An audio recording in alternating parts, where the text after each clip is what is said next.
But I also want to very briefly tell you a little bit about what I do, because I don't get a captive audience that often. So let me give you a sense too of what is happening on the foreign policy side. Some of it the director has spoken about, some of it the chief minister has referred to. I don't know what comes to your mind when you think of diplomacy. Maybe it's, I don't know, maybe it looks like a good life. Maybe it means travel, people in suits. I want to tell you, it's actually a mission. It's an obsession. It's a passion. If you really want to be good at it, you have to be driven. And what drives you is actually a sense of what you want to get from the world for your country.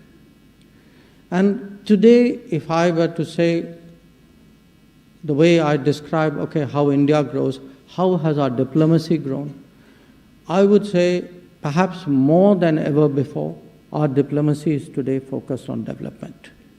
When we travel out, the Chief Minister referred to the Quad meeting we've had.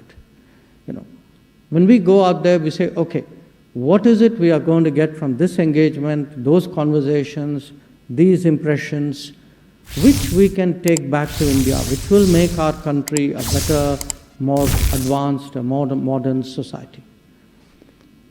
Now, it's not unique, okay? This is not rocket science.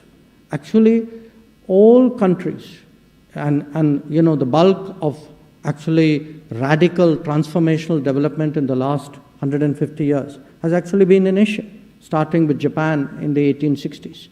Then you had the Soviet Union in the 1920s, 30s. You had ASEAN, you had actually Korea, Taiwan, you had ASEAN, you had then China, and we are the next in that, in a sense, in the queue of development.